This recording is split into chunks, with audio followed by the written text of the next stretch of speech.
पिछली बार हमने इस पर बात की थी कि हमारे संविधान का ताना बाना दुनिया के किन किन धागों से बुना गया है। आज हम उस इमारत की नींव में उतर रहे हैं। हम संविधान की असल यात्रा शुरू कर रहे हैं इसके पहले शब्द, पहला पन्ना, यानी भाग 1 से। और ये यात्रा बहुत दिलचस्प है, क्योंकि देखिए, कोई भी देश बनाने से पहले दो सबसे बुनियादी सवाल होते हैं। पहला, देश की सरहदें क्या हैं, और दूसरा, उन सरहदों के अंदर रहने वाला नागरिक कौन है। आज हम इन्हीं दो सवालों के जवाब ढूंढेंगे जो संविधान के अनुच्छेद 1 से 11 में छिपे हैं। ये सिर्फ कानूनी धाराएं नहीं, बल्कि भारत की पहचान का जन प्रमाण पत्र हैं। तो चलिए सबसे पहले और सबसे बुनियादी सवाल से ही शुरू करते हैं। भारत क्या है? अनुच्छेद 1 इसका जवाब कैसे देता है? अनुच्छेद 1 की पहली ही लाइन बहुत बहुत खूबसूरत और गहरी है। वो कहती है, इंडिया अर्थात भारत राज्यों का संघ होगा। अब देखिए, इस एक लाइन में कितनी सारी बातें छिपी हैं। हाँ, सबसे पहले तो दो नाम, इंडिया और भारत। संविधान सभा में इस पर काफी बहस हुई थी, है ना? कुछ लोग पारंपरिक नाम भारत चाहते थे, तो कुछ आधुनिक नाम इंडिया। तो एक तरह से दोनों को ही रख लिया गया। बिल्कुल, एक तरह का समझौता था वो।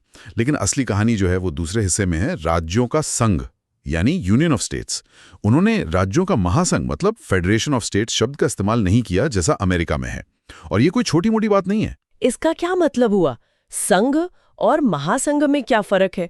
सुनने में तो एक जैसी लगते हैं। फर्क बहुत बड़ा है। डॉक्टर अंबेडकर ने इसे संविधान सभा में बहुत अच्छे से समझाया था।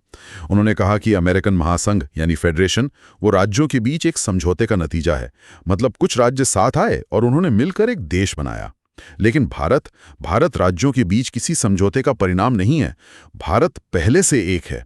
हमने तो बस प्रशासनिक सुविधा के लिए उसे राज्यों में बांटा है। अच्छा, तो इसका मतलब ये हुआ कि क्योंकि राज्यों ने मिलकर देश नहीं बनाया, इसीलिए उन्हें देश से अलग होने का भी कोई अधिकार नहीं है। एकदम सही पकड़ा। यही इसका सबसे बड़ा निचोड़ है। यूनियन ऑफ स्टेट्स कहने का मतलब ही यही है कि संघ अविनाशी है, इसे तोड़ा नहीं जा सकता। कोई भी राज्य कल को ये नहीं कह सकता कि हम भारत से अलग होना चाहते हैं। और यही एक शब्द यूनियन भारत की अखंडता की सबसे बड़ी गारंटी है। वाह, मतलब संविधान की पहली ही लाइन में इतनी गहराई है। तो ठीक है, ये तो तय हो गया कि संघ टूट नहीं सकता। लेकिन क्या हम इसके अंदर के राज्यों का नक्शा बदल सकते हैं? मान लीजिए कोई नया इलाका भारत में शामिल करना हो, तो क्या होगा? इसके लिए तुरंत अगला अनुच्छेद है, यानी अनुच्छेद 2। ये संसद को शक्ति देता है कि वो भारत के संघ में नए राज्यों को शामिल कर सकती है या फिर नए राज्यों की स्थापना कर सकती है। यहां ध्यान देने वाली बात यह है कि ये उन क्षेत्रों के लिए है जो पहले से भारत का हिस्सा नहीं है। जैसे सिक्किम के साथ हुआ था, वो पहले भारत का हिस्सा नहीं था, फिर 1975 में उसे भारत में मिलाया गया। बिल्कुल सही उदाहरण। सिक्किम का विलय या 1987 में गोवा को एक अलग राज्य का दर्जा देना, ये सब अनुच्छेद 2 की शक्तियों के तहत ही हुआ। ये कह सकते हैं भारत की सीमाओं को बाहर की ओर बढ़ाने का प्रावधान है। ठीक है, ये तो हुई बाहर से किसी को जोड़ने की बात। लेकिन जो राज्य पहले से मौजूद हैं, उनके अंदर फेरबदल करने का क्या? जैसे नए राज्य बनाना या किसी राज्य का नाम बदलना, क्या ये भी मुमकिन है? हाँ, और यहीं पर अनुच्छेद 3 आता है, जो शायद इस पूरे हिस्से का सबसे शक्तिशाली और विवादास्पद अनुच्छेद है। ये संसद को भारत के अंदरूनी राजनीतिक नक्शे को फिर से बनाने की लगभग असीमित शक्ति देता है।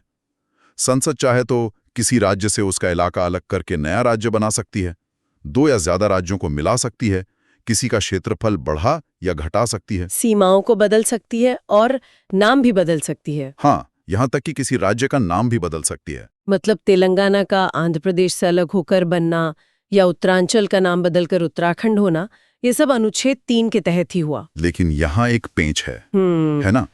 ऐसा करने से पहले राष्ट्रपति को उस राज्य की विधानसभा से पूछना पड़ता है। हाँ, पूछना पड़ता है। लेकिन यही तो असली खेल है। अनुच्छेद 3 की शर्त यह है कि राष्ट्रपति संबंधित राज्य की विधानसभा को बिल भेजकर उनकी राय मांगेंगे। लेकिन संविधान ये भी कहता है कि संसद उस राय को मानने के लिए बाध्य नहीं है। राज्य चाहे हाँ कहे या ना, या कुछ भी ना कहे, संसद जो चाहे वो फैसला ले सकती है। अच्छा, मतलब ये तो सिर्फ नाम के लिए पूछना हुआ। ये तो संघीय भावना के थोड़ा खिलाफ नहीं लगता कि आप एक राज्य का नक्शा बदल रहे हैं और उसकी राय की कोई कीमत ही नहीं है? ये एक बहुत पुरानी बहस है। आलोचक कहते हैं कि ये केंद्र को बहुत ज्यादा ताकतवर बनाता है। वहीं समर्थक कहते हैं कि देश की एकता और प्रशासनिक जरूरतों के लिए ये लचीलापन जरूरी है। लेकिन सच यही है कि इस प्रावधान के कारण भारत को अविनाशी संघ के विनाशी राज्यों का देश कहा जाता है। मतलब संघ नहीं टूट सकता, पर राज्य टूट सकते हैं, जुड़ सकते हैं, बदल सकते हैं। और इस पूरी प्रक्रिया को आसान बनाने के लिए भी एक अनुच्छेद है, अनुच्छेद 4। वो क्या कहता है? अनुच्छेद 4 इस प्रक्रिया को और भी सरल बना देता है।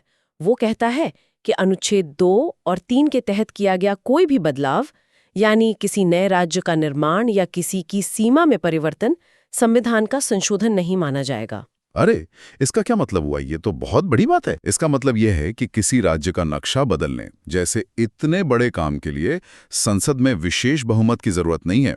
ये काम एक साधारण बहुमत से हो सकता है, जैसे कोई आम कानून पास होता है। और इसी वजह से भारत में वो भाषा के आधार पर राज्यों का पुनर्गठन हो या नए राज्यों का निर्माण, ये सब राजनीतिक रूप से भले ही मुश्किल रहा हो, पर संवैधानिक रूप से हमेशा बहुत आसान रहा है। समझ गए। तो एक बार जब देश की चारदीवारी तय हो गई, उसका नक्शा बनाने और बदलने के नियम तय हो गए, तो अगला और शायद उससे भी ज्यादा मुश्किल सवाल सामने आया होगा, इस चारदीवारी के अंदर अपना कौन है, नागरिक कौन है? बिल्कुल। और ये सवाल उस वक्त सिर्फ कानूनी नहीं बल्कि बेहद भावुक और दर्दनाक था। देश का बंटवारा हुआ था, लाखों लोग अपनी जड़ें छोड़कर सरहद के आर पार जा रहे थे। ऐसे में ये तय करना कि कौन भारतीय है और कौन नहीं, एक बहुत बड़ी चुनौती थी। यहीं से संविधान का भाग 2 यानी नागरिकता शुरू होता है। तो संविधान ने इस मुश्किल सवाल का जवाब कैसे दिया? मतलब शुरुआती बिंदु क्या था? शुरुआती बिंदु था अनुच्छेद 5। इसने कट ऑफ डेट तय की 26 जनवरी 1950, जिस दिन संविधान लागू हुआ। इस अनुच्छेद ने कहा कि इस तारीख को हर वो व्यक्ति भारत का नागरिक होगा जो भारत में रह रहा है और 3 में से कोई एक शर्त पूरी करता है। या तो उसका जन्म भारत में हुआ हो, या उसके माता पिता में से किसी एक का जन्म भारत में हुआ हो, या फिर वो संविधान लागू होने से ठीक पहले कम से कम 5 साल से भारत में रह रहा हो। बस इतना ही? मतलब अगर कोई विदेशी पर्यटक भी 1945 में भारत आया हो और 1950 तक यहीं रह गया, तो क्या वो भी अपने आप नागरिक बन गया? ये तो बहुत आसान लगता है। हाँ, उस समय के हिसाब से ये परिभाषा बहुत उदार थी। लेकिन ये तो सिर्फ उन लोगों के लिए थी जो शांति से भारत में रह रहे थे। असली जटिलता तो उन लाखों लोगों के लिए थी जो बंटवारे की वजह से विस्थापित हुए थे। उनके लिए अलग से अनुच्छेद बनाए गए। आप अनुच्छेद 6 और 7 की बात कर रहे हैं, जो पाकिस्तान से जुड़े हैं। इन्हें आसान शब्दों में कैसे समझ सकते हैं? हाँ, अनुच्छेद 6 उन लोगों के लिए था जो पाकिस्तान से पलायन करके भारत आए थे।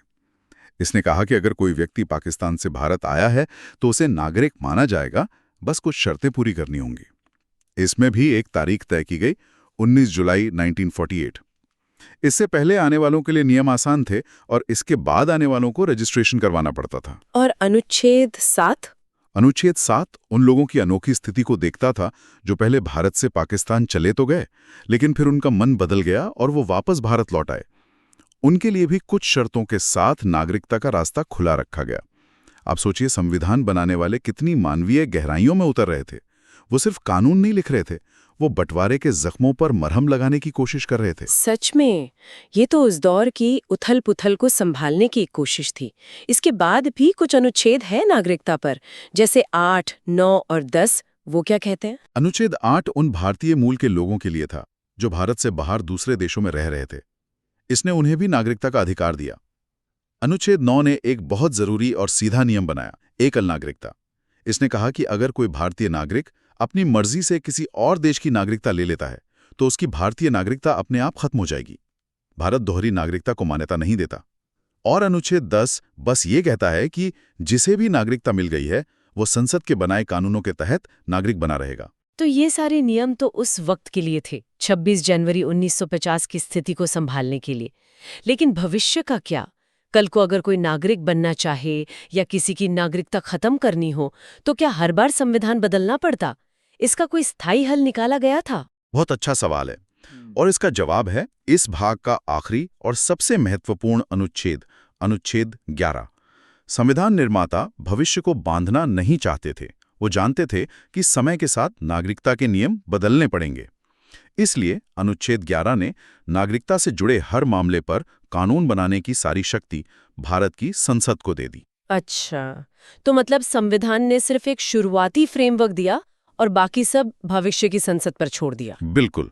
अनुच्छेद 11 कहता है कि संसद को नागरिकता की प्राप्ति और समाप्ति और उससे जुड़े किसी भी अन्य विषय पर कानून बनाने का पूरा अधिकार होगा, और संसद ने इस शक्ति का इस्तेमाल भी किया। इसी अनुच्छेद के तहत 1955 में नागरिकता अधिनियम यानी सिटीजनशिप एक्ट बनाया गया। आज भारत में नागरिकता कैसे मिलती है, ये सब कुछ ज्यादातर उसी 1955 के कानून से तय होता है। तो अगर हम इस पूरी चर्चा को समेटें, अनुच्छेद 1 से 11 को एक साथ देखें, तो हमारे सामने क्या तस्वीर उभरती है? चार भारत नाम के घर की चार दीवारी तय करते हैं। ये बताते हैं कि ये घर कितना बड़ा है और इसके कमरों को जरूरत पड़ने पर कैसे बदला जा सकता है।